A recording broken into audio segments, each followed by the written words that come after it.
Hello everyone, welcome to Jain science civil services academy. कैसे हैं आप लोग? सब बढ़िया।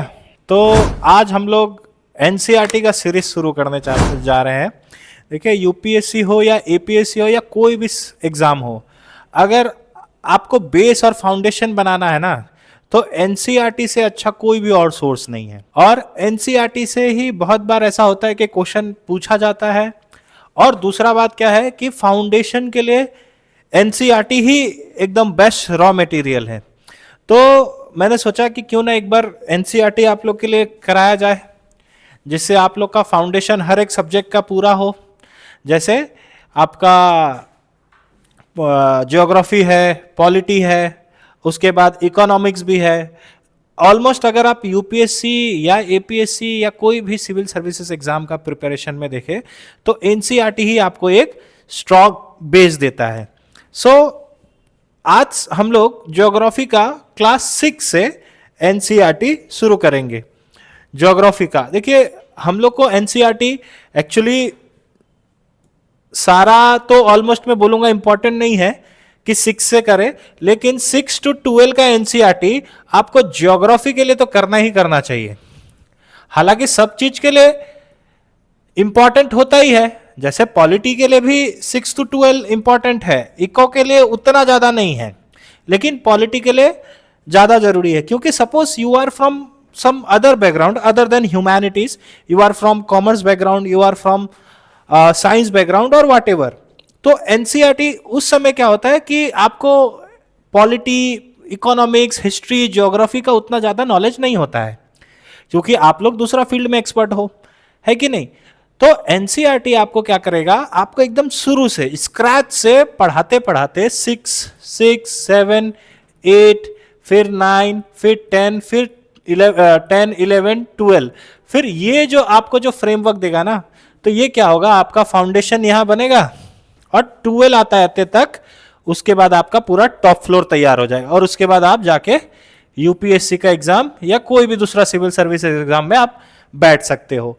तो मोस्टली 12 का एग्जाम हो गया और कुछ स्टैंडर्ड बुक्स जैसे पॉलिटी के लिए लक्ष्मीकांत वगैरह हो गया ना, तो 12 तक का एनसीईआरटी और स्टैंडर्ड बुक्स, इससे बाहर क्वेश्चन नहीं जाता है। अगर आप पिछला प्रीवियस ईयर क्वेश्चन पेपर भी देखेंगे तो इससे बाहर नहीं जाएगा।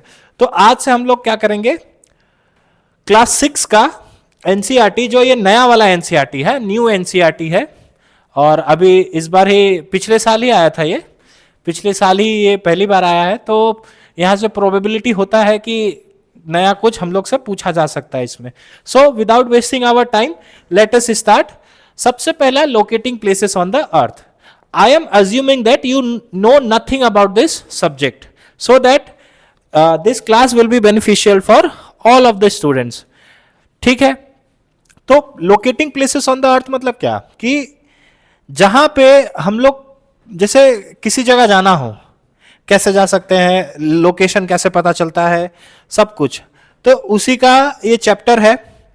तो ये वाला बोर्ड्स के लिए भी काम में आएगा। बोर्ड्स का अगर कोई स्टूडेंट देख रहा होगा तो उसके लिए भी काम में आ जाएगा, क्योंकि मैं डिटेल में एनालिसिस करने वाला हूं। तो जैसे earth is round like a ball, long ago the Indian scientist Aryabhata also said. अभी हम लोग को पता चलता है कि अर्थ तो गोला है, क्योंकि सैटेलाइट्स आ गया है और भी कुछ कुछ आ गया है, लेकिन आर्यभट्टा आज से 400, 500, हजारों साल पहले उन्होंने बता दिया था क्या, कि अर्थ राउंड है, गोल है, एक बॉल के तरह है कि नहीं। और अर्थ क्या, स्फेरिकल है। स्फेरिकल का मतलब क्या होता है, अर्थ इज नॉट टोटली सर्कल। जैसे अर्थ ऐसा सर्कल नहीं है, सर्कल वैसे मेरा खराब बना है, but assume that this is a circle, but earth is a spherical object.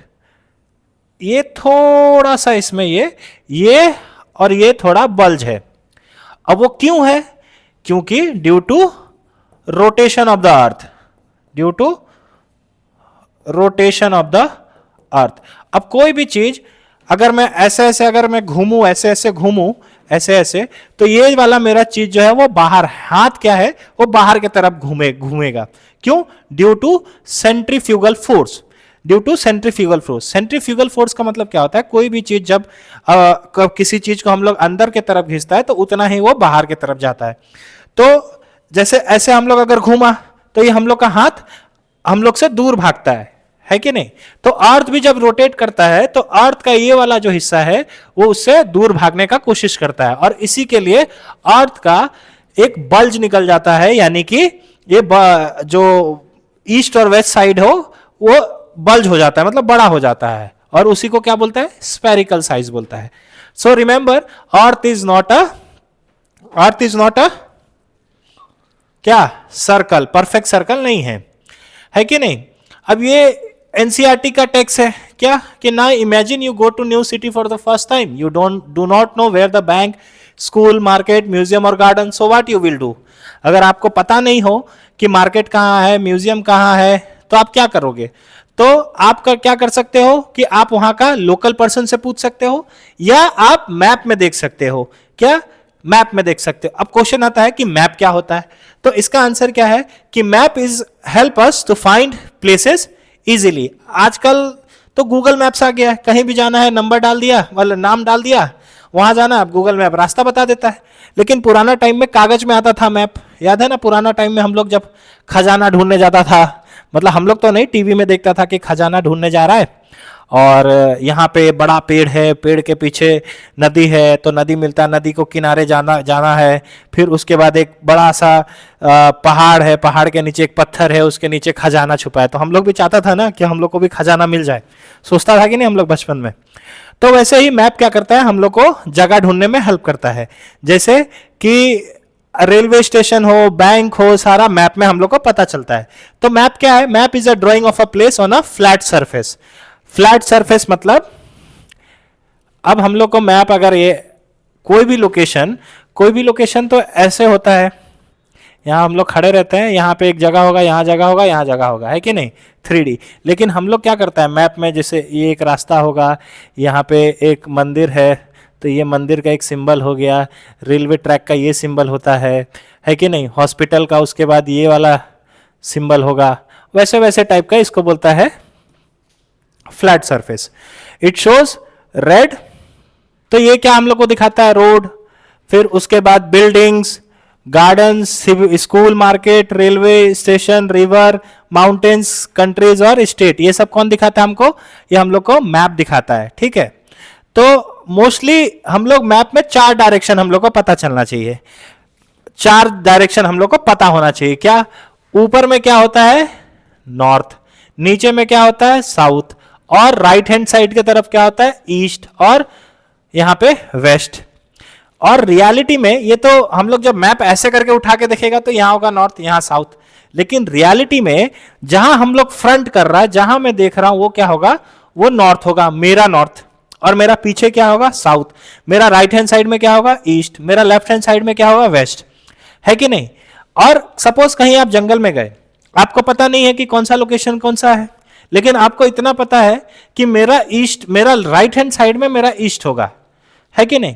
तो सपोज आप जंगल में कहीं खो गए, तो अब आपको पता करना है कि मेरे को किधर जाना है। तो आपको इतना पता है कि साउथ की तरफ जाना है, लेकिन यही पता नहीं है कि साउथ किधर है। तो in that case you will do कि इतना हम लोग को स्कूल में ही पता चल गया था क्या कि sun rises in the east. तो मैं क्या करूंगा, जिधर से सन घूम रहा है उधर अपना राइट हैंड साइड रख लूंगा और बाकी का लोकेशन मेरे को पता चल जाएगा। सपोज सन इधर से राइज कर रहा है तो मेरा राइट हैंड साइड इधर है, तो इधर रख लिया ईस्ट, मेरा सामने हो गया नॉर्थ, मेरा पीछे हो गया साउथ, इधर हो गया वेस्ट। तो ऐसे करके हम लोग किसी भी जगह का लोकेशन हम लोग पता कर सकता है। ठीक है, अब आगे बढ़ते हैं। तो वही लोकेशन बताया। फिर उसके बाद मैप और मैप्स का कंपोनेंट्स क्या होता है। ठीक है, मैप में कैसे हम लोग को छोटा गांव, डिस्ट्रिक्ट, कंट्री, ये सब चीज दिखाता है, मैं आगे बताऊंगा। एटलस क्या होता है? एटलस क्या होता है? It's a collection of maps, अलग अलग टाइप का मैप्स दिखाता है, जिसमें कंट्री भी दिखा रहा होगा, वर्ल्ड का मैप होगा, रिवर होगा, है कि नहीं, विलेज होगा, माउंटेन्स होगा, बहुत सारा होगा। अब टाइप्स ऑफ मैप क्या होता है? मैप्स का भी अलग अलग टाइप्स होता है, जिसमें सबसे पहला है फिजिकल मैप। फिजिकल मैप क्या करता है? नेचुरल फीचर्स दिखाता है, यानी कि कौन सा जगह पे माउंटेन है, कितना हाइट पे है, कौन सा एरिया फ्लैट है, कौन सा एरिया प्लेन रीजन है, कौन सा एरिया प्लेट्यू है, कौन सा एरिया में नदी बह रहा है, कौन सा में लेक है, वो सारा चीज किस में दिखाता है, हम लोग को फिजिकल मैप में दिखाता है, mountain, river, ocean, plains, plateau, desert, है कि नहीं। अब जैसे कोई अगर मैप में अगर हम लोग को हिमालयाज, गंगा, इंडियन ओशन दिखा रहा है तो इसका मतलब क्या है, वो फिजिकल मैप है।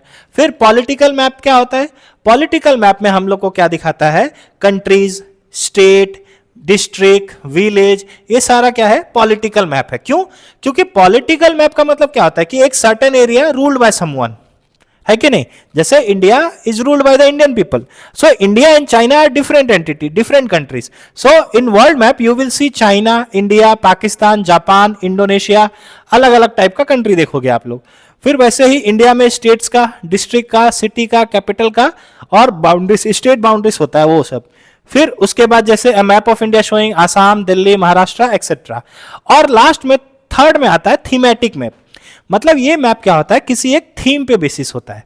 जैसे किसी भी थीम पे कि रेनफॉल मैप हो सकता है कि कौन सा एरिया में, सपोज मैं अगर आपसे पूछूं कि आसाम में मैं रेनफॉल ज्यादा आता है या राजस्थान में ज्यादा आता है, तो आंसर इज आसाम में आता है। तो एक तो ये हो गया फैक्चुअल चीजें, है कि नहीं, आपको मैंने फैक्ट बता दिया कि आसाम में ज्यादा आता है।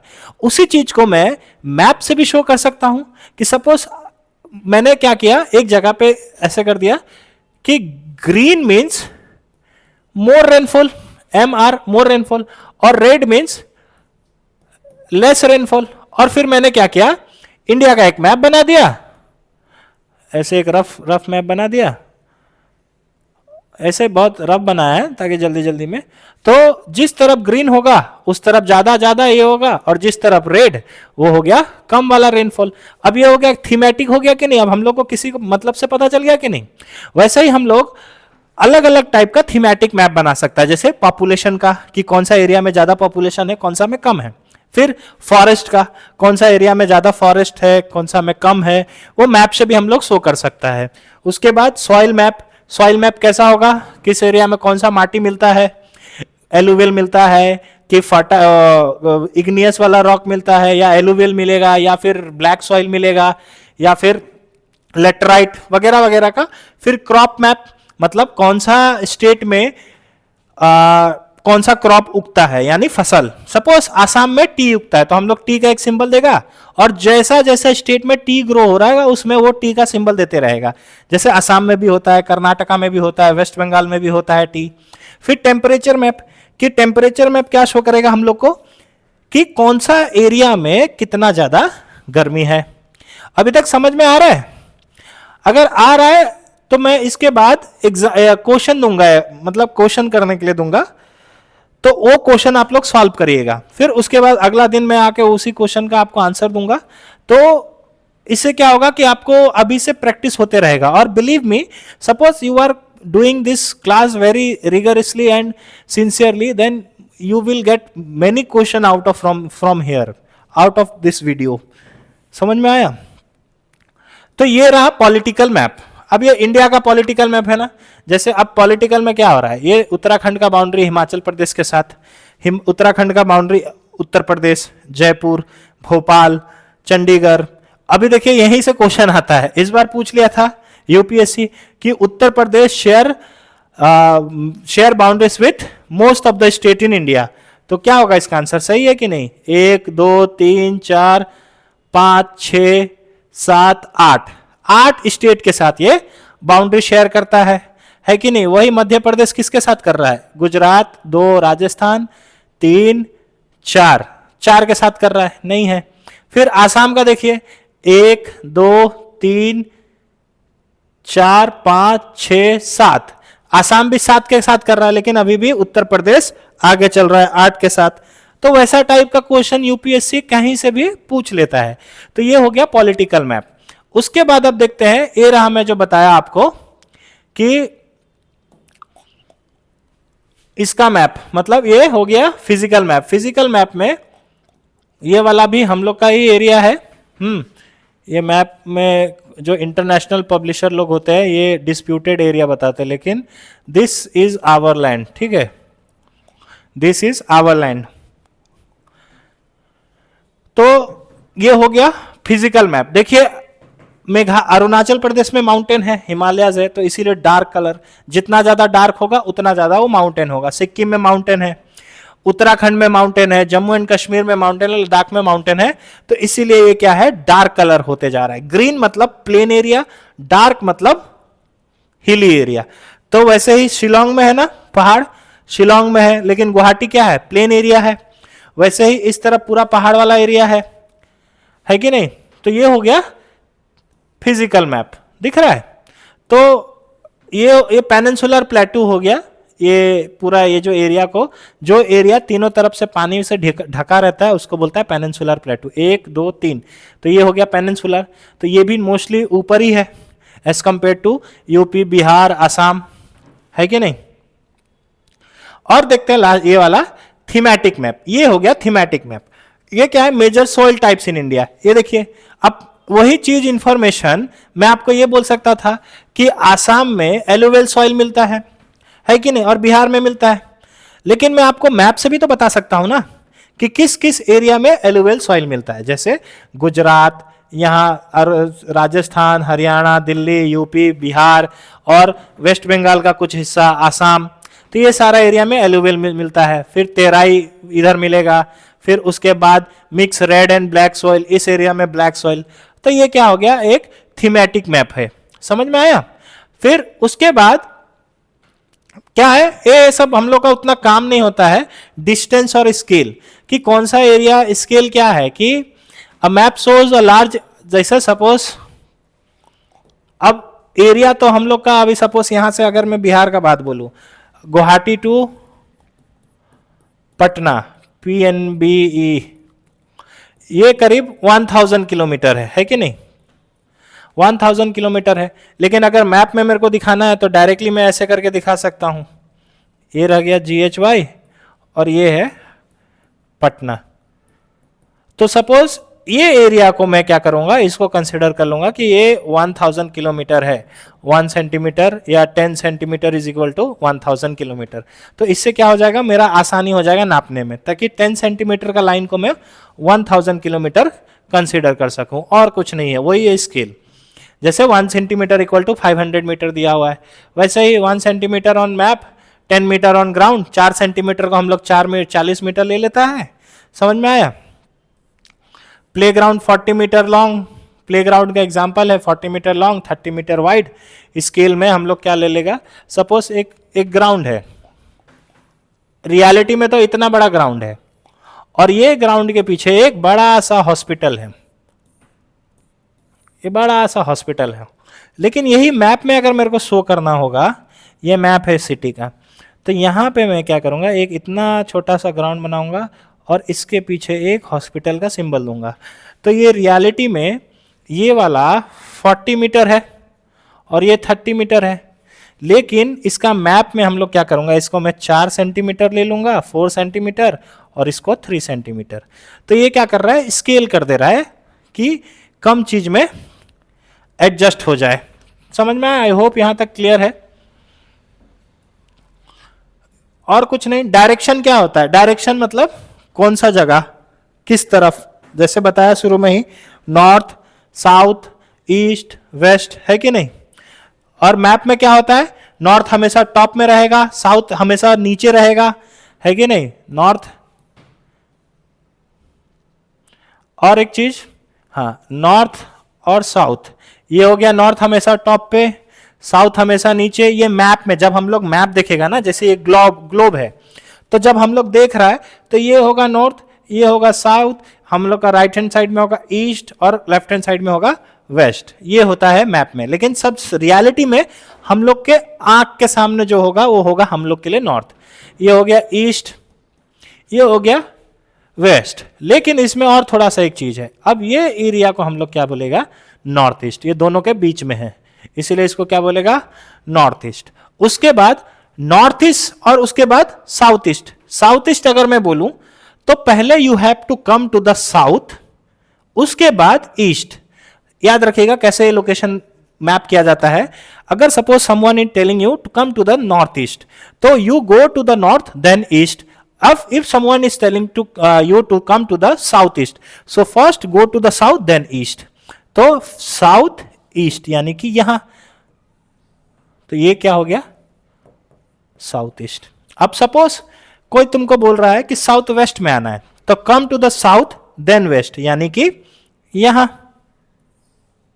तो ये हो गया साउथ वेस्ट। वैसे ही अगर तुमको सपोज कोई बोल रहा है नॉर्थ वेस्ट में जाने के लिए, तो go to the north then west, यानी कि यहां, तो ये हो गया नॉर्थ वेस्ट। तो दीस आर 6 लोकेशन, 6 नहीं 8 लोकेशन, 1 2 3 4 5 6 7 और ये 8 लोकेशन ये हो गया। समझ में आया? 8 लोकेशन हो गया। यहां से बीच बीच में हैंग मार देता है। हम लोग के टाइम में तो चौक से लिखा करता था टीचर लोग, है कि नहीं? डिजिटल बोर्ड तो कोई वो ही नहीं था। ये हो गया। और सिंबल क्या होता है? किसी भी चीज को हम लोग सिंबल को रिप्रेजेंट करने के लिए अलग अलग, जैसे मैप में लोकेशन मार्क करने के लिए हम लोग क्या करता है, सिंबल बना लेता है। जैसे रेलवे ट्रैक को ट्रैक बना दिया, हॉस्पिटल के लिए एच लिख दिया, पोस्ट ऑफिस के लिए पीओ लिख दिया, पुलिस स्टेशन के लिए पीएस लिख दिया, है कि नहीं? और ये कुछ कुछ इंपॉर्टेंट सिंबल दिया हुआ है रेलवे लाइन का, कि रेलवे स्टेशन का, metal road, unmetalled road, international boundary का अलग सिंबल होता है, रिवर का अलग सिंबल, ब्लू कलर का एक लाइन मतलब रिवर, वेल का अलग symbol, tank, canal, bridge, temple, church, mosque, settlement, graveyard, ये सब का अलग अलग सिंबल है। आप लोग देख लीजिए, वैसा कुछ है नहीं। और ये क्वेश्चन यूपीएससी में या एपीएससी में पूछ सकता है कि who decide the official map symbol, कौन डिसाइड करता है? हाँ, अब ऐसा है कि अपना मर्जी से मैप में हम लोग कुछ भी सिंबल दे दे, ऐसा होने से तो गड़बड़ हो जाएगा। क्योंकि जो मैं एच बोल के रखा हूं कि हॉस्पिटल है, वही अगर आप अपना मर्जी से उसको हॉर्स भी डिनोट कर सकते हैं, है कि नहीं? या जो मैं टेम्पल से, टेम्पल को डिनोट कर रहा हूं फ्लैग से, उससे आप दूसरा भी चीज डिनोट कर सकते हैं। तो एक तो कॉमन वो होना चाहिए ना, जो वो बोलेगा वही होगा, ताकि सबके लिए वो हो जाए, है कि नहीं? कॉमन हो जाएगा। तो वो कौन करता है? वो करता है सर्वे ऑफ इंडिया। फिर उसके बाद mapping on earth is difficult because the earth is not flat. Earth क्या है? फ्लैट तो है नहीं। अब इस चीज में जो चीज मेरे को यहां से मेरे को यहां जाना, हम लोग तो क्या करता है, मैप को हम लोग प्लेन पेपर में करता है, लेकिन ये तो प्लेन तो है नहीं। तो हम लोग को क्या करना पड़ता है, इस चीज को पूरा खोल देना पड़ेगा, तभी तो ये फ्लैट ऐसे इस पे मैं अगर खोल दूं तब जाके मैप बनेगा ना, है कि नहीं? इस चीज को मैं अगर खोल दूं तो अर्थ तो फ्लैट तो है नहीं, अर्थ तो सर्कल है, तो हम लोग को क्या होता है, मैप बनाने में डिफिकल्टी होता है। अगर आपके पास नॉर्मली अगर फ्लैट मैप है तो उसमें देखिएगा, ये जो ग्रीनलैंड है ना, ये रहा ग्रीनलैंड, दिख रहा है आपको, ये रहा ग्रीनलैंड है ना, ये ग्रीनलैंड आपको ऑस्ट्रेलिया से भी बड़ा लिखेगा। ये रहा ऑस्ट्रेलिया, ये रहा ऑस्ट्रेलिया। अब इसी के लिए इतना बड़ा ऑस्ट्रेलिया है और इतना छोटा ग्रीनलैंड है, दिख रहा है? कहाँ गया ग्रीनलैंड भाई? हाँ, ये रहा ग्रीनलैंड, ये रहा। अब ऑस्ट्रेलिया बड़ा है, ऑस्ट्रेलिया इतना बड़ा है, हाँ, और ग्रीनलैंड इतना छोटा है। लेकिन फ्लैट मैप पे देखिएगा तो आपको ग्रीनलैंड बड़ा लगेगा। क्यों?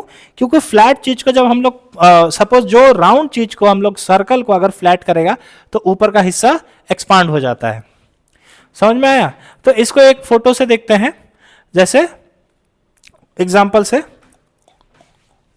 अब ये ओनियन को अगर हम लोग, ये वाला छोटा हिस्सा है, अगर इसको हम लोग खोले तो ये ऐसे करना पड़ेगा। अर्थ को भी हम लोग ऐसे किया है। ओनियन को अगर मैं एक छिलका से ऐसे करके खोल के फिर उसके बाद इसको फ्लैट कर दूंगा, तभी तो ऐसा मैप आएगा ना, है कि नहीं? तो जो एरिया पोल्स में है वो स्ट्रेच हो जाता है, और जैसे साउथ पोल में भी है तो स्ट्रेच हो जाएगा। तो अब देखिए, ग्रीनलैंड इतना बड़ा है, ऑस्ट्रेलिया छोटा है, लेकिन रियलिटी में ग्रीनलैंड तो ए रहा, इतना छोटा है रियलिटी में, है कि नहीं? और ऑस्ट्रेलिया इतना बड़ा है। देखिए, तो ये फ्लैट चीज को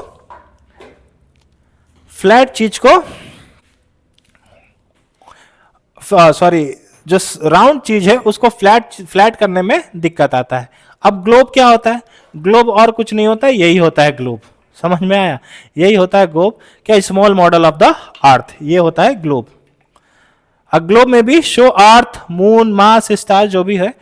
अब ग्लोब बेटर क्यों है फ्लैट मैप से? क्योंकि ऑब्वियसली फ्लैट मैप ये वाला, फ्लैट मैप ये वाला, ग्लोब ये वाला। अब ग्लोब अच्छा है या फ्लैट मैप? ऑब्वियसली ग्लोब अच्छा है, क्योंकि इसमें रियल औकात पता चलेगा ना ग्रीनलैंड को कि हाँ मैं इतना छोटा हूं। नहीं तो भाई फ्लैट मैप, तो फ्लैट मैप पे ये ऑस्ट्रेलिया से भी बड़ा हो जा रहा है, जबकि ऑस्ट्रेलिया कितना बड़ा है ग्रीनलैंड से? ए रहा ग्रीनलैंड, ए रहा इतना पिद्दू सा है, इतना छोटा है, इतना इतना छोटा है। और ऑस्ट्रेलिया ए रहा इतना बड़ा है। तो फ्लैट मैप से अच्छा ग्लोब होता है, याद रखना। और ग्लोब से हम लोग continent, ocean, countries, direction, shape सब कुछ समझ सकता है।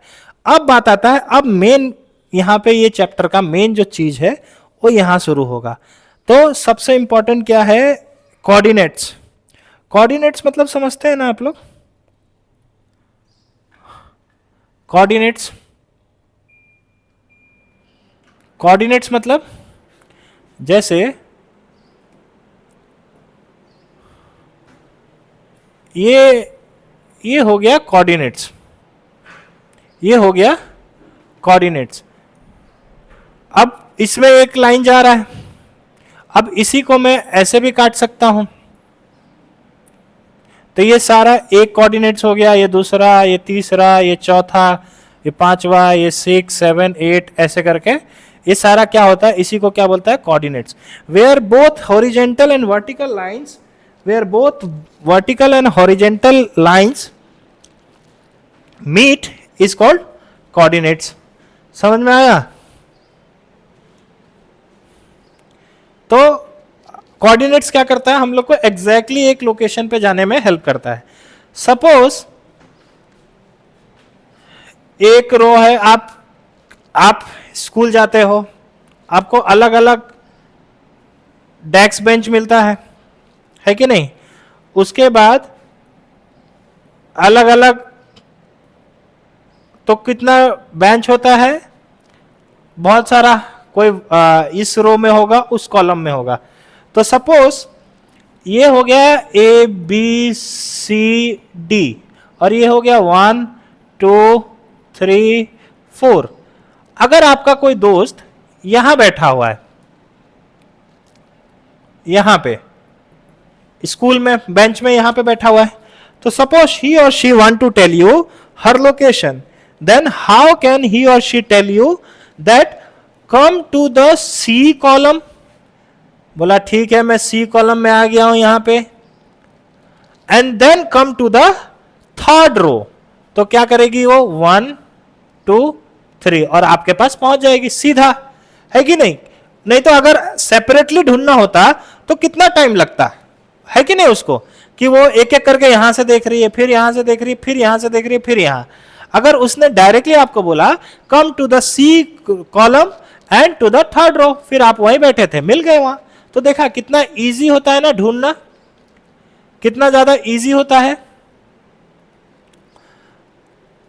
जैसे यहां पे example, imagine a market with many rows of shop, you want to meet your friend at a stationery shop, तो come at to the 7th shop in the 5th row. समझ में आ गया वहां पे, है कि नहीं? चेस बोर्ड में भी तो वही होता है ना, चेस बोर्ड में पूरा एकदम होता है ना, ऐसा ही तो होता है ना चेस बोर्ड। जैसे चेस बोर्ड में भी तो यही होता है ना, 8 होता है, लेकिन मैं 4 ले लेता हूं। यही होता है ना, यहां पे अगर कोई है तो ये स्ट्रेट चलेगा, ये ऐसे करके, ये ऐसे चलेगा, ऐसे चलेगा। तो चेस में भी कोऑर्डिनेट्स ही आता है, कोऑर्डिनेट्स ही यूज होता है। Each square has a special name, होता है ना special name, D2, D4, E5, A1, है कि नहीं? अ व्हाइट पाउन में move from D2 to D4, we can record the moves exactly, है कि नहीं? अब कोऑर्डिनेट सिस्टम क्या होता है कि किसी का भी पोजीशन जानने के लिए, अब कोऑर्डिनेट से ज्यादा अब हम लोग को लैटिट्यूड्स एंड लॉन्गिट्यूड्स समझना है। तो अगर हम लोग जैसे बेंच पे ढूंढना कि कौन सा रो में आपका दोस्त बैठ रहा है, वैसे ही दुनिया में अगर हम लोग को कहीं किसी को ढूंढना है तो हम लोग कैसे लोकेशन पता करेगा कि इंडिया कहाँ है, जापान कहाँ है, चाइना कहाँ है? तो इस चीज के लिए हम लोग ने क्या किया, एक अर्थ को एक इमेजिनरी लाइन से ढक दिया है कोऑर्डिनेट्स में। कोऑर्डिनेट्स में क्या होता है, याद रखिए, एक हॉरिजेंटल लाइन होगा, एक हॉरिजेंटल लाइन होगा और एक वर्टिकल लाइन होगा, तभी तो हम लोग को ये वाला लोकेशन मिल सकता है ना जहां पे वो कट कर रहा है। तो अर्थ को भी एक काम करते हैं, अर्थ को भी हम लोग क्या करता है, एक वर्टिकल लाइन से और एक हॉरिजेंटल लाइन से ढक देता है। तो ए रहा अर्थ, अब अर्थ में दिख रहा होगा ए रहा वर्टिकल हॉरिजेंटल लाइन, बहुत सारा हॉरिजेंटल लाइन है और ये सारा इमेजिनरी लाइन है, हम लोग ने खुद से ही बना लिया है अपना, और उसके बाद क्या कर दिया है, वर्टिकल लाइन खींच दिया है, वर्टिकल लाइन ड्रॉ कर दिया है। अब यही जो लाइंस है इसी को क्या बोलता है, दोनों लाइंस को लैटिट्यूड्स एंड लॉन्गिट्यूड्स। तो अब देखते हैं लैटिट्यूड्स होता क्या है। तो लैटिट्यूड्स देखिए, लैटिट्यूड्स कुछ नहीं होगा, ये अर्थ है, तो अर्थ का जो हॉरिजेंटल लाइन है, एक लाइन, दो लाइन, तीन लाइन, चार, बहुत सारा होगा, तो इसी को क्या बोलता है, इसी को बोलता है लैटिट्यूड्स। इसी को क्या बोलता है, लैटिट्यूड्स। अब अर्थ को अगर हम लोग कोई फ्लैट चीज होता है तो उसको मीटर, सेंटीमीटर, किलोमीटर में नाप लेता है कि नहीं। किसी का हाइट होता है तो 5 kg, 20 kg, 50 kg, लेकिन ये सर्कल है तो सर्कल का जो मेजरमेंट का यूनिट क्या होता है, वो होता है डिग्री, यानी कि ये डिग्री। तो अर्थ का जो हॉरिजेंटल लाइन है, जो हॉरिजेंटल लाइन है उसका ये डिग्री होता है 0। अब ये क्या करता है, अर्थ को 2 सेपरेट, ये मिडिल में लाइन जा रहा है तो 2 सेपरेट भाग में इसको बांट देता है 0 डिग्री। और ये 0 डिग्री का नाम क्या है, याद रखना, क्या नाम है, इक्वेटर। क्या नाम है, इक्वेटर। अब ये क्या करता है, अर्थ को 2 हिस्सा में बांट दिया। अब ये सारा लाइन तो है, हम लोग एक काम करते हैं, इस लाइन को अभी मिटा लेते हैं थोड़ा देर के लिए। ये हो गया इक्वेटर। अब इक्वेटर ने क्या किया, अर्थ को दो हिस्सा में बांट दिया। इसको क्या बोलता है, नॉर्दर्न हेमिस्फीयर। क्या बोलेगा इसको, नॉर्दर्न हेमिस्फीयर। और इसको क्या बोलेगा, साउदर्न हेमिस्फीयर। हेमिस्फीयर का मतलब क्या होता है, सर्कल का आधा को हेमिस्फीयर बोलता है। तो ये equator separate earth into northern hemisphere and southern hemisphere. तो ये लैटिट्यूड्स। और एक लैटिट्यूड इसमें याद रखिएगा, यहां से जो गुजरता है ये इंडिया से भी ऊपर जाता है, इसको 23.5 डिग्री, इसको क्या बोलता है, tropic of cancer. Tropic of cancer. और यहां पे नीचे से जो गुजरता है 23.5 डिग्री, इसको क्या बोलता है, ट्रॉपिक ऑफ कैप्रिकॉन। क्या बोलता है, ट्रॉपिक ऑफ कैप्रिकॉन। ये दोनों लैटिट्यूड्स बहुत ज्यादा इंपॉर्टेंट है। अब ये इसके पीछे लॉजिक क्या है 23.5 चुनने का। अब if you see the earth is not north, it not totally in straight, it's tilted. ये देख रहा है ना, एक्सिस से थोड़ा सा टेढ़ा है, थोड़ा सा टेढ़ा है अर्थ, ऐसे घूम रहा है, ये अर्थ ऐसे ही घूम रहा है। ये रोटेशन होता है और ये रेवोल्यूशन होता है। ये जो अपना एक्सिस में घूमता है रोटेशन, और ऐसे जो सन का चारों तरफ घूमता है उसको क्या बोलता है, revolution. So Earth is rotating and also revolutioning around the sun. तो अर्थ क्या है ना 23.5 डिग्री टिल्टेड है, यानी टेढ़ा है। तो इसीलिए ये जो 23.5 डिग्री हम लोग यहां पे मार्क किया है। समझ में आया।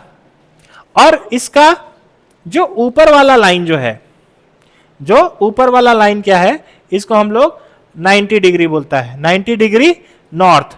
इसी को नॉर्थ पोल भी बोलता है, याद रखना, नॉर्थ पोल। और उसके बाद यहां पे 90 डिग्री साउथ पोल, इसको 90 डिग्री साउथ, इसको साउथ पोल भी बोलता है। साउथ पोल में क्या है हम लोग का, अंटार्कटिका, अंटार्कटिका बोलता है। और ऊपर में नॉर्थ पोल, आर्कटिक ओशन ऊपर ही है ना।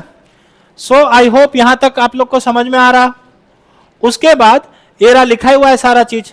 इक्वेटर 2 हाफ में बांट देता है, नॉर्दर्न हेमिस्फीयर, साउदर्न हेमिस्फीयर। और 0 लैटिट्यूड, उसको 0 डिग्री लैटिट्यूड भी बोलता है। उसके बाद इसमें 2 इंपॉर्टेंट पॉइंट्स है, कौन सा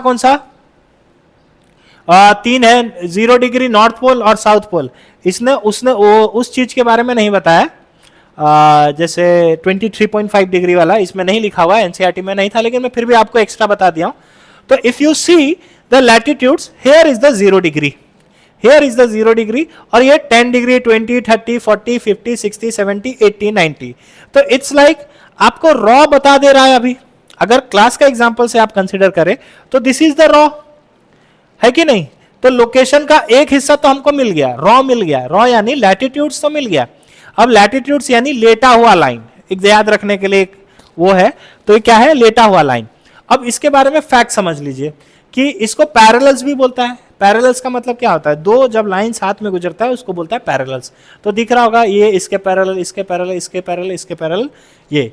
फिर उसके बाद run in east and west direction, जैसे ये वेस्ट, ये ईस्ट, ईस्ट से वेस्ट जा रहा है कि नहीं, या वेस्ट से ईस्ट जा रहा है। उसके बाद मेजर डिस्टेंस नॉर्थ और साउथ फ्रॉम द इक्वेटर। अगर आप 0 डिग्री में है तो suppose 10 degree above, 20 degree, 30 degree, 40, 50, 60, आप किसी को भी बता सकते हो कि मैं 0 पे कंसिडर करो कि मैं 10 डिग्री पे हूं, 20, 30, 40, 50 एक्स्ट्रा। फिर उसके बाद cross the prime meridian at right angle, ये थोड़ा देर बाद में बताऊंगा प्राइम मेरिडियन क्या होता है। फिर लाइन, ये भी अभी का टाइम में नहीं है, गेट शॉर्टर टुवर्ड्स द पोल, ये एक इंपॉर्टेंट लाइन है। ये लाइन, ये जो लाइन आप याद रखना कि ये पोल्स पे जाते जाते छोटा हो जाता है। इक्वेटर पे इतना बड़ा है और पोल्स पे इतना ही बड़ा है। Suppose you and your friend decided to circle the earth, और आप तो चालू हो, है कि नहीं? तो आप क्या करोगे? आप बोलोगे कि मैं एक काम करता हूं, मैं नॉर्थ पोल पे जाके अर्थ का चक्कर लगाता हूं, और आपका दोस्त को आप बोल दोगे कि आप एक काम करो, आप इक्वेटर पे लगाओ। तो आप जब तक 5-6 राउंड लगा लोगे, आपका दोस्त एक ही राउंड लगा पाएगा। क्यों? क्योंकि अर्थ पे लैटिट्यूड, इक्वेटर पे अर्थ का लैटिट्यूड बहुत बड़ा है और ऊपर का छोटा है। इसमें भी देख सकते हैं ना हम लोग, ये वाला एरिया कवर करना होगा तो कितना बड़ा होगा, है कि नहीं? और ये अगर कवर करना होगा तो कितना छोटा होगा, है कि नहीं?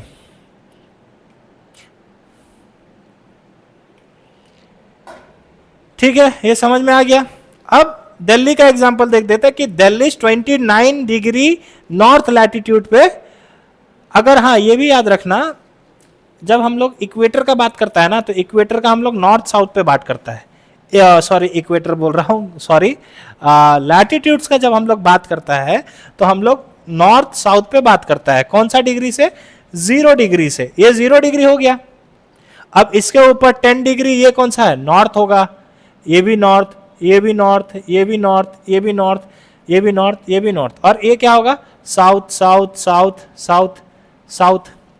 इक्वेटर से ऊपर नॉर्थ, नीचे साउथ। समझ में आ गया? तो दिल्ली 29 डिग्री नॉर्थ लैटिट्यूड पे, अराउंड यहां कहीं पे दिल्ली ये आगे जा रहा है, और यहां इस लैटिट्यूड पे है 20 डिग्री नॉर्थ में, है कि नहीं? समझ में आ रहा है? अब फिर देन आगे बढ़ते हैं। लैटिट्यूड्स क्लाइमेट से भी इंपॉर्टेंट होता है। लैटिट्यूड्स क्लाइमेट पे भी वो होता है। क्यों? क्योंकि सपोज सन भाई साहब यहां पे है, सन भाई साहब यहां है। अब सन डायरेक्टली अगर फोकस देंगे अपना लाइट, तो इस तरफ जाते जाते लाइट स्लैंट हो जाएगा, इस तरफ जाते जाते लाइट स्लैंट हो जाएगा, और सबसे ज्यादा रोशनी कहां पड़ेगा?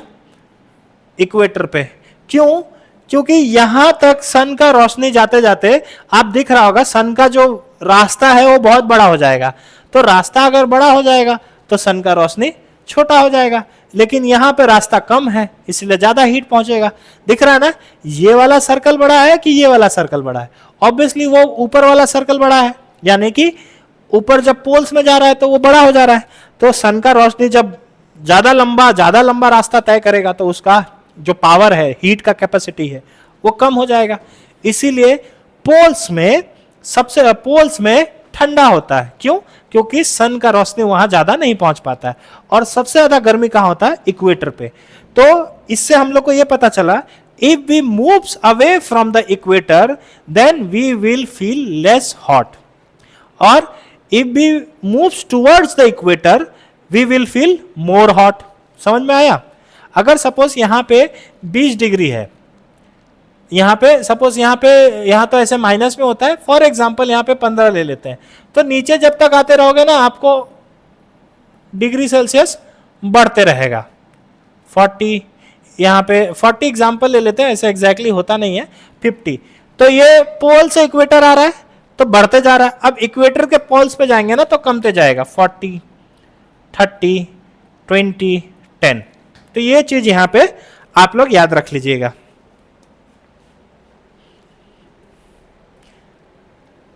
तो near the equator climate is generally hot, this region is called torrid zone. इसको क्या बोलता है? इसको बोलता है टॉरिड जोन। इसको क्या बोलता है? इसको, ये रीजन को बोलता है टॉरिड जोन, ये याद रख लीजिए, टॉरिड जोन। उसके बाद near the poles climate is very cold, क्योंकि देखा ना सन का जो लेंथ है वहां पे ज्यादा हो जा रहा है, इसी के लिए उसको क्या बोलता है? फ्रिजिड। फ्रिजिड यानी जो ठंडा होता है उसको फ्रिजिड बोलता है। अब आता है लॉन्गिट्यूड्स। हम लोग तो देख लिया था ये वाला हॉरिजेंटल लाइन, यानी स्कूल का एग्जाम्पल से कंसिडर करें तो रॉ देख लिया था। अब हम लोग को कॉलम देखना होगा। कॉलम यानी ये, अब इसी चीज अगर ये अर्थ में है तो इसी को क्या बोलता है? लॉन्गिट्यूड्स। लॉन्गिट्यूड्स बोलता है। अब ये जो एरिया जहां क्रॉस कर रहा है तो कोऑर्डिनेट्स बन रहा है और हम लोग को लोकेशन अब पता चल जाएगा। तो लॉन्गिट्यूड्स कुछ नहीं है, इक्वेटर अगर ऐसे ऐसे जा रहा है, ऐसे ऐसे ऐसे जा रहा है, तो लॉन्गिट्यूड ऐसे ऐसे ऐसे ऐसे ऐसे जाएगा। समझ में आया? और कुछ इसमें है नहीं। अब इसके बारे में कुछ इंफॉर्मेशन देख लेते हैं कि longitude tells us how far from prime meridian. अब सेंटर, जब हम लोग को हॉरिजेंटल सेंटर इक्वेटर नापा था ना, तो वैसे ही हम लोग ने लॉन्गिट्यूड में सेंटर को प्राइम मेरिडियन लाइन, जो कि लंदन से होके गुजरता है, इसीलिए इसको यहां पे सेंटर ऑफ द अर्थ तो है नहीं एक्चुअली, लेकिन जब ब्रिटिश लोग अपना पावर में था उस समय, तो वो लोग अपने आप कंट्री को ही सेंटर ऑफ अर्थ बता दिया और लॉन्गिट्यूड वाला लाइन, प्राइम मेरिडियन लाइन, वहां से खींच लिया, जो कि लंदन से होके गुजरता है। समझ में आया? They are also called meridian of longitude. Unlike latitudes, longitude are not full circle. ये लोग फुल सर्कल नहीं होता है। क्यों नहीं होगा? क्योंकि लैटिट्यूड्स तो यहां से शुरू हो रहा है और इसके पीछे से फिर यहां आ रहा है, यहां से शुरू होके इसके पीछे से फिर आ रहा है, वो पूरा सर्कल कर रहा है। लेकिन ये वाला लॉन्गिट्यूड तो यहीं जाके खत्म हो रहा है और यहां खत्म हो जा रहा है, फिर इसके पीछे दूसरा लॉन्गिट्यूड शुरू हो जा रहा है कि नहीं? इसके पीछे दूसरा लॉन्गिट्यूड शुरू हो जा रहा है, तो ये सर्कल नहीं है। इसका फैक्ट्स क्या है? इसको मेरिडियंस भी बोलते हैं। Run in north south direction, north से साउथ, और लैटिट्यूड्स वाला वेस्ट से ईस्ट, याद रखना। फिर उसके बाद मेजर डिस्टेंस ईस्ट और west of the prime meridian. Latitudes में क्या था कि हम लोग इक्वेटर से नॉर्थ साउथ कैलकुलेट करते थे डायरेक्शन, ये प्राइम मेरिडियन से ईस्ट और वेस्ट कैलकुलेट करता है, ईस्ट और वेस्ट। और उसके बाद इसका और एक खासियत क्या है? ये लोग इक्वेटर पे बहुत दूर रहेगा और पोल्स में जाके मिल जाएगा। दिख रहा होगा एरा, अगर ये इक्वेटर में यहां लूं तो ये दोनों के बीच में डिस्टेंस देखो, यहां से लेके यहां तक है, लेकिन यही दो लाइन को अगर मैं जोड़ते जोड़ते यहां देखो, यहां पे मिल गया ये दोनों जाके ये सेंटर पे, है कि नहीं? Cross the equator eight right angles. अब यहां से इक्वेटर जा रहा है, ये हो गया प्राइम मेरिडियन और ये हो गया इक्वेटर, तो यहां कौन सा एंगल बन रहा है? ये 90 डिग्री, वही लिखा हुआ है कि नहीं? और ये इक्वल होता है लेंथ में, मतलब सारा का लेंथ इक्वल होगा, मतलब ये वाला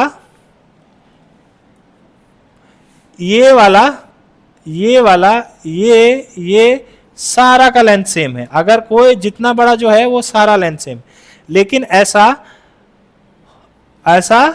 लैटिट्यूड्स में नहीं होता है। क्यों?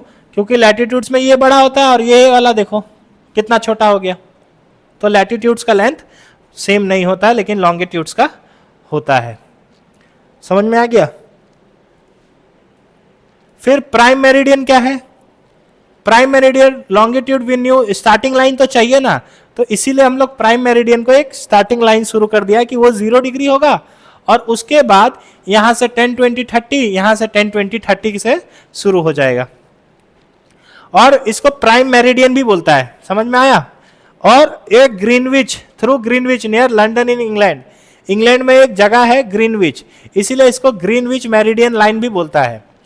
और इसको 0 डिग्री लॉन्गिट्यूड बोलता है Greenwich meridian, east of prime meridian E और west of prime meridian W. मतलब सिंबल एक डिनोट कर लिया है, ई से ईस्ट और डब्ल्यू से वेस्ट। फिर न्यूयॉर्क का अगर मैं सिटी का बात करूं तो अबाउट 70 डिग्री वेस्ट, मतलब 70 डिग्री वेस्ट मतलब मैं, ये हो गया सेंटर 70 डिग्री वेस्ट, यानी वेस्ट में जाना है मेरे को कितना 70 डिग्री, तो ये वाला लॉन्गिट्यूड में कहीं न्यूयॉर्क है, कहीं पे न्यूयॉर्क है, समझ आ रहा है। उसके बाद दिल्ली अबाउट 77 डिग्री ईस्ट, यानी कि पहले तो 77 डिग्री ईस्ट है ना, तो मेरे को ईस्ट में आना होगा कितना 77, यानी कि इधर कहीं आसपास होगा दिल्ली, ये वाला लॉन्गिट्यूड में कहीं पे होगा, है कि नहीं। फिर Tokyo about 140 degree east, same यहां पे जाना होगा मेरे को ईस्ट 144 डिग्री, तब जाके टोक्यो पहुंचूंगा मैं, समझ में आया। ये रहा ग्रीनविच मेरिडियन, ये राइट एंगल लाइन। अब ये इक्वेटर नॉर्दर्न हेमिस्फीयर और साउदर्न हेमिस्फीयर काटता था, और जो प्राइम मेरिडियन है वो ईस्टर्न हेमिस्फीयर और वेस्टर्न हेमिस्फीयर काट रहा है, दिख रहा है ये सर्कल, है कि नहीं। फिर लॉन्गिट्यूड, अब देखिए लैटिट्यूड्स जो था वो क्लाइमेट के लिए ज्यादा इंपॉर्टेंट था, और लॉन्गिट्यूड टाइम के लिए इंपॉर्टेंट है, और दोनों जब मिला के कर दे तो हम लोग वो लोकेशन के लिए इंपॉर्टेंट होगा। अब ये टाइम के लिए इंपॉर्टेंट कैसे है लॉन्गिट्यूड्स, आइए समझते हैं। Longitude is connected with time, the earth rotate from, वो वेस्ट टू ईस्ट रोटेट करता है, वेस्ट टू ईस्ट, यानी ये वेस्ट है ये ईस्ट है।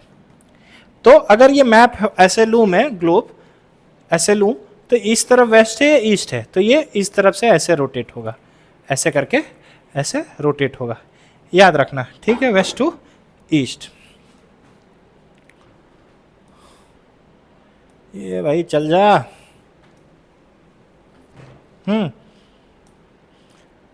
तो ईस्ट टू वेस्ट रोटेट ऐसे करता है। फिर because of this different places on earth receive sunlight at different times.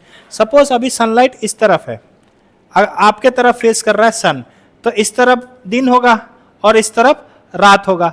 अब ईस्ट टू वेस्ट का, वेस्ट टू ईस्ट कर रहा है, तो वेस्ट हो गया इस तरफ और ईस्ट हो गया इस तरफ, मतलब जो जो एरिया आपके तरफ जा रहा है उधर दिन होते जा रहा है, दिन होते जा रहा है वेस्ट टू ईस्ट। आपके लिए वेस्ट टू ईस्ट ऐसे होगा, वेस्ट टू ईस्ट ऐसे होगा। तो जो एरिया आपके तरफ जा रहा है वहां दिन हो जा रहा है, जो पीछे आपके उल्टा चला जा रहा है वहां पे रात हो जाएगा। तो इसीलिए सब लोकेशन के बीच में टाइम डिफरेंस आता है, और दोनों मिला के एग्जैक्ट लोकेशन पता चल जाता है हम लोग को, क्योंकि और ग्रिड लाइन क्या बोलता है, ग्रिड लाइन का मतलब क्या हो गया, सपोज ये अर्थ है, अब यहां पे ये लॉन्गिट्यूड हो गया इमेजिनरी लाइंस, और ये लॉटिट्यूड्स हो गया, इसी को क्या बोलता है, ये सबको इसको बोलता है ग्रिड लाइंस, इसको क्या बोलता है ग्रिड लाइंस। तो रिमेंबर इट कि ग्रिड लाइंस क्या होता है, क्योंकि मैं बेसिक से करा रहा हूं तो इसीलिए सारा चीज आपको बता दे रहा हूं। और ग्रिड लाइन से क्या होता है, कोई भी लोकेशन का अर्थ हम लोग को, लोकेशन ऑन अर्थ पता चल जाता है। एंशिएंट प्राइम मेरिडियन, पुराना टाइम में क्या होता था, Greenwich meridian was not the first prime meridian in history. Ancient India में मध्य रेखा बोलता था, मिडिल लाइन, हम लोग पहले मेरिडियन लाइन हम लोग यूज किया करता था आज से हजारों साल पहले, और वो कहां जाता था, कहां से जाता था, it pass through Ujjain, which mean modern Ujjain से गुजर रहा है, पहले का नाम क्या था उज्जैनी। तो यहां से भी प्रीलिम्स में क्वेश्चन आ सकता है कि हम लोग का एंशिएंट प्राइम मेरिडियन लाइन कहां से गुजरता था, तो आंसर इज प्राइम मेरिडियन कहां से गुजरता था, उज्जैन से, जो कि 75.8 डिग्री ईस्ट है to the Greenwich meridian time. और उस समय फेमस एस्ट्रोनॉमर हुआ करते थे Varahamihira, lived and work there about 15 years ago. Indian astronomer understood the ideas of latitude, longitude and prime meridian long before modern times. मतलब हम लोग का जो लोग थे, हम लोग का जो एस्ट्रोलॉजर थे, वो आज का ये जो चिंदी मतलब चिंदी तो नहीं, अभी भी बहुत काम कर रहे हैं, जो कुछ भी चीज दूसरा का कॉपी करके अपना नाम बता देते। इनसे पहले हम लोग बहुत ज्यादा एडवांस हुआ करता था पुराना टाइम में।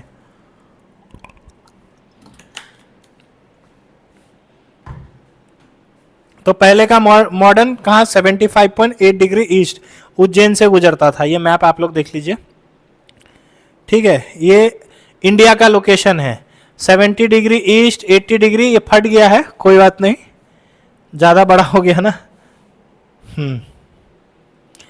ठीक है। लॉन्गिट्यूड एंड लैटिट्यूड्स में डिफरेंस क्या है देख लेना एक बार आप लोग, ये सारा चीज मैं समझा दिया हूं। फिर अब टाइम जोन समझते हैं। टाइम जोन समझते हैं।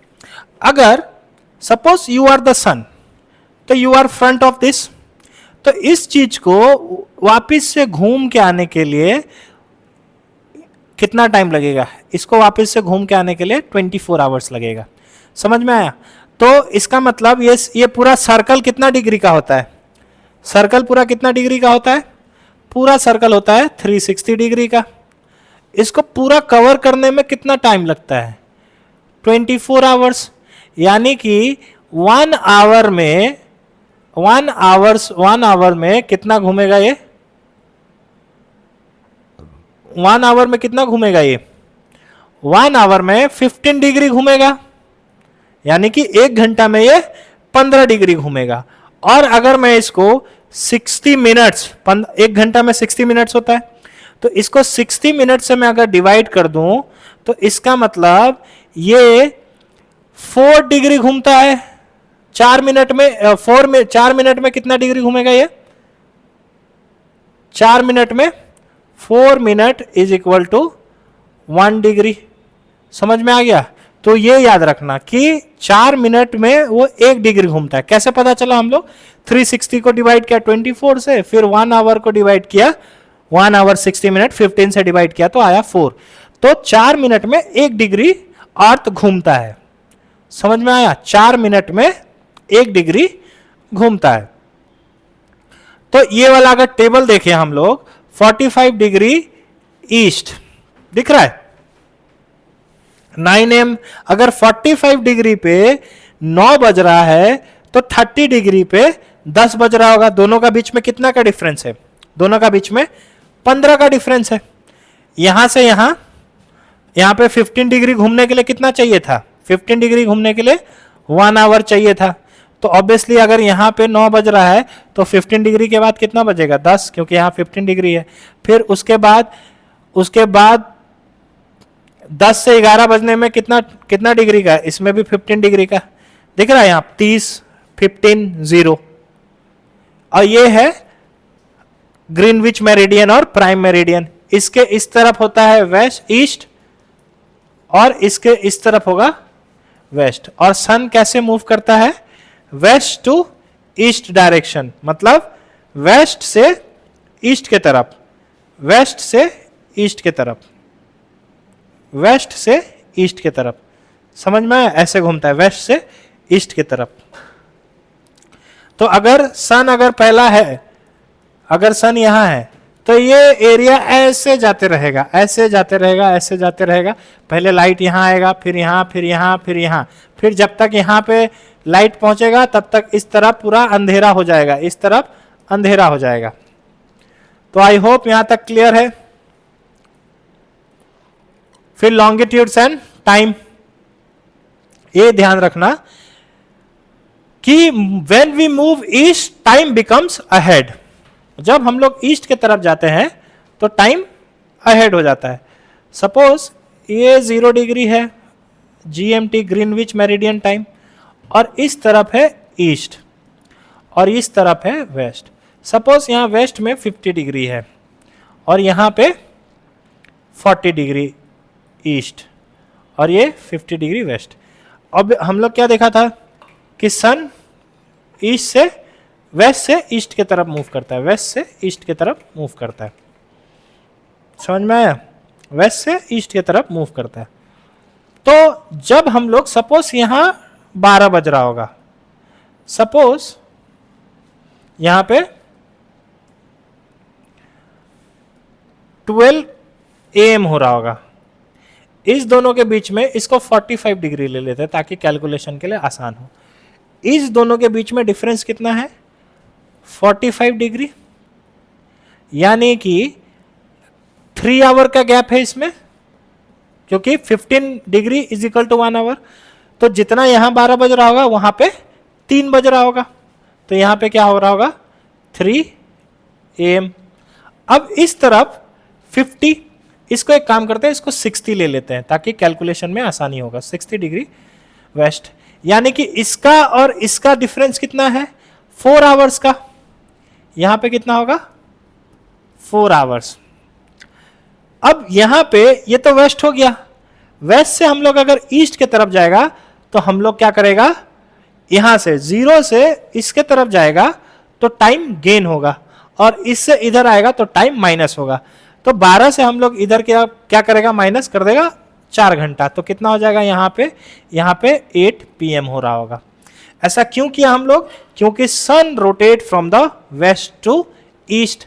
अभी जैसे एग्जांपल ले तो यहाँ पे 3 बज रहा होगा, अगर यहाँ पे 30 डिग्री में 3 बज रहा है, फिर यहाँ पे अगर मैं यहाँ पे 90 डिग्री पहुंच जाऊं, 90 डिग्री ईस्ट, तो यहाँ पे 90, इससे और इसके बीच में 3 आवर का, तो यहाँ पे 6 AM हो जाएगा। 6 AM, 3 डिग्री का फिर फर्क ले लिया। तो ईस्ट टू वेस्ट आप अगर सन हो तो सबसे पहले आप किसको देखोगे? ये जो 90 डिग्री पे है उसको ही देखोगे, फिर उसके बाद 45 डिग्री वाला को देखोगे, उसके बाद फिर 0 डिग्री वाला को देखोगे, फिर उसके बाद फिर आप जो 60 डिग्री वेस्ट है उसको देखोगे, है कि नहीं? तो ये हो गया टाइम का कहानी। समझ में आया? तो remember that when we move east time become ahead, 12 से 4 में आ गया, है कि नहीं? और when we move west time becomes behind. ये इससे हम लोग जब 0 डिग्री पे खड़ा होगा ना, ईस्ट में जाएगा तो टाइम आगे चला जाएगा, और वेस्ट में चला जाएगा तो टाइम पीछे चला जाएगा। कहीं पे भी हो हम लोग, अगर हम लोग ईस्ट में जाएगा तो टाइम हम लोग से ज्यादा होगा, और अगर वेस्ट में जाएगा तो टाइम कम होगा। Suppose you are at 45 degree, तो आप वेस्ट में जा रहे हो, ईस्ट में जा रहे हो, सॉरी, अगर आप ईस्ट में जा रहे हो तो आपका यहाँ 3 बज रहा था, यहाँ 6 बज गया, तो टाइम अहेड हो गया कि नहीं? वहीं उल्टा आप अगर वेस्ट में चले जाओगे तो आपका यहाँ 3 बज रहा था, यहाँ 12 बजेगा, है कि नहीं? सपोज यहाँ पे अगर 30 डिग्री 90 डिग्री में और ले लूँ, यहाँ पे 90 डिग्री और ले लूँ, तो इस दोनों का बीच में 2 आवर का यानी यहाँ पे 6 PM हो रहा होगा, है कि नहीं? यहाँ पे आप खड़े हो तो ईस्ट की तरफ जाओगे तो आपसे टाइम 4 घंटा अहेड हो गया, और वेस्ट की तरफ जाओगे तो आपसे कम हो गया टाइम। तो यानी कि ईस्ट में जा रहे हो तो टाइम बढ़ रहा है, और वेस्ट में जा रहे हो तो टाइम कम रहा है। ये देखो, अगर सपोज यहाँ पे हो, आप वेस्ट में आ रहे हो, टाइम कमते जा रहा है, कमते जा रहा है, कमते जा रहा है, कमते जा रहा है। समझ में आया दोनों का बीच में डिफरेंस? तो ये लाइन याद रखना कि ईस्ट में जब हम लोग जाते हैं तो टाइम अहेड हो जाता है, और वेस्ट में जाने से टाइम कम हो जाता है। समझ में आया? लोकल टाइम का मतलब क्या होता है कि हम लोग का यहाँ प्रेजेंट लोकेशन में कितना बज रहा है। जैसे इंडिया में अगर हम लोग लोकेशन अपना देखें तो इंडिया के हिसाब से टाइमिंग देखेंगे तो ये लोकल टाइम हो गया।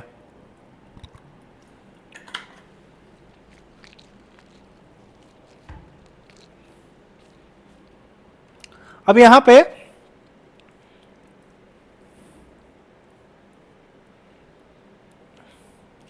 पे 2 लोकेशन बताया गया है। ये तिनसुकिया है आसाम में, आसाम का सबसे लास्ट सिटी। उसके बाद यहां पे पोरबंदर, गुजरात का लास्ट सिटी। अब ये दोनों में करीब करीब 30 डिग्री का डिफरेंस है। फॉर एग्जाम्पल, कुछ भी हो रियलिटी में, एग्जाम्पल के लिए ले लेते हैं कि ये हो गया 60 डिग्री ईस्ट और ये हो गया 90 डिग्री ईस्ट। अब इस दोनों में 30 डिग्री का डिफरेंस आ गया। 30 डिग्री का डिफरेंस, 30 डिग्री का डिफरेंस यानी कि 2 आवर्स का डिफरेंस, क्योंकि 1 आवर इक्वल टू 15 डिग्री। तो सपोज पोरबंदर में अगर 6 PM हो रहा होगा तो ईस्ट में जाएगा हम लोग। ईस्ट में जाने से क्या होता था? टाइम गेन होता था। तो 6 + 2 आवर, यहाँ पे कितना बज रहा होगा? 8 PM। इसीलिए आप लोग वीडियो कॉल पे अगर आपका कोई दोस्त गुजरात, महाराष्ट्र इस तरफ होगा तो यहाँ पे आसाम में अगर अंधेरा हो जा रहा है तो वहाँ पे लाइट जल ही रहा है। क्यों? क्योंकि दोनों का लॉन्गिट्यूड्स में डिफरेंस है। समझ में आया? तो लोकल टाइम क्या है? तिनसुकिया में 2 आवर अहेड है एज कंपेयर टू पोरबंदर। लेकिन हम लोग ऐसा नहीं करते हैं। क्यों? क्योंकि इंडिया में ऑलरेडी बहुत ज्यादा डाइवर्सिटी है। तो हम लोग ने क्या किया, सेंटर ऑफ इंडिया, इंडिया का सेंटर में एक लाइन एक ड्रॉ कर लिया। जैसे एक लाइन हम लोग, जैसे ये इंडिया का अगर मैप है,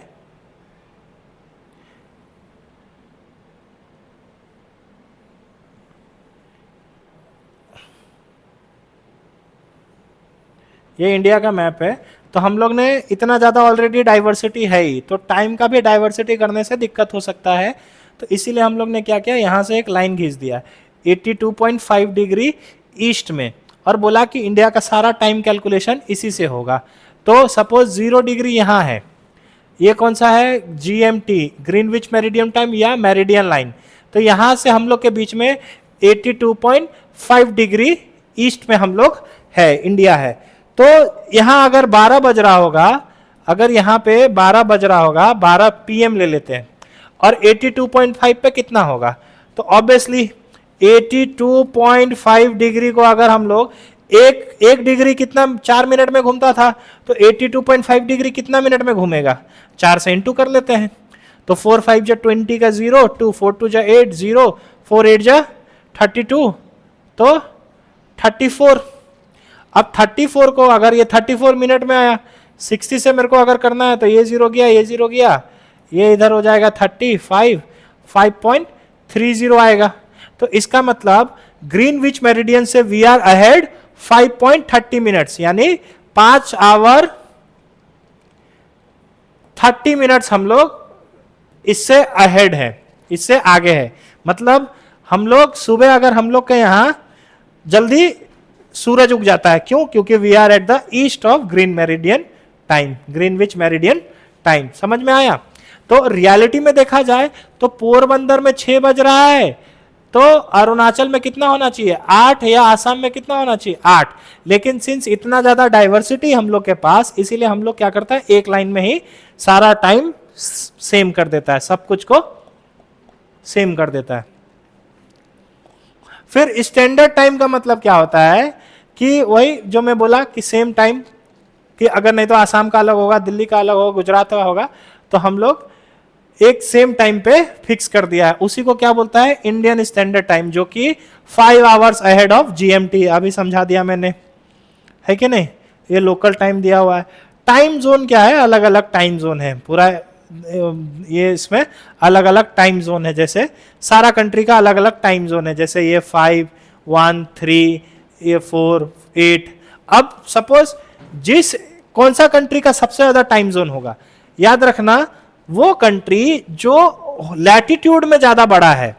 लैटिट्यूड में मतलब ये वाला कंट्री के पास ज्यादा टाइम होगा, ये वाला कंट्री के पास ज्यादा टाइम जोन होगा। क्यों? क्योंकि इसमें ज्यादा लॉन्गिट्यूड गुजरेगा। सपोज कोई कंट्री का शेप ऐसा, अबे मिट जा भाई,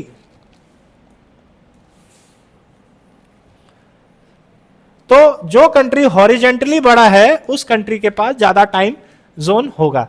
जैसे रशिया के पास बहुत ज्यादा टाइम जोन है, और लेकिन चीले यहां पे है, चीले के पास उतना ज्यादा टाइम जोन नहीं होगा, क्योंकि ये वर्टिकल है। तो हॉरिजेंटली जो कंट्री है उसके पास ज्यादा टाइम जोन होगा।